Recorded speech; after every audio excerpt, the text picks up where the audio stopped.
On voit dans l'évangile Jésus discuter amicalement avec ses apôtres. Comme il sortait du temple, un de ses disciples lui dit: Maître, vois quelle pierre et quelle construction. Et Jésus lui dit: Tu vois ces grandes constructions? Il ne restera pas ici pierre sur pierre qui ne soit renversée. Marc 13, versets 1, 2. Devant la splendeur du temple, Jésus met en garde ses apôtres. L'essentiel ne réside pas là. C'est déjà ce qu'il affirmait à la Samaritaine. Femme, lui dit Jésus, crois-moi, l'heure vient où ce ne sera ni sur cette montagne ni à Jérusalem que vous adorerez le Père.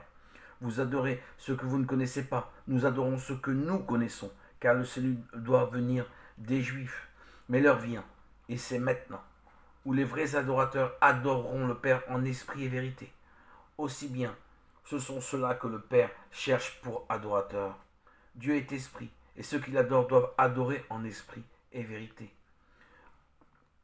Jean 4, versets 21 à 24. Il ne voit pas l'avenir du monde dans la perspective d'un Israël terrestre, mais d'un Israël spirituel. Et ils l'interrogèrent, disant: Maître, quand donc cela sera? Et quel sera le signe lorsque cela devra arriver?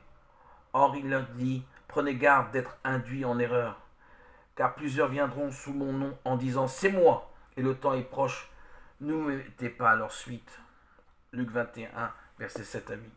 Si nombreux sont ceux qui, au cours des siècles, se donnent comme le salut, tant de doctrines philosophiques, religieuses, politiques, tant d'idéologies, 1000 ans de paix. Nous l'avons entendu proclamer durant la guerre la plus meurtrière de l'histoire. Il nous est difficile de croire à ces prophètes.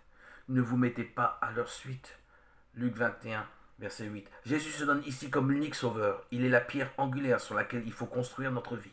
Il y a ici beaucoup plus que le temple et que les magnifiques pierres de ses fondations.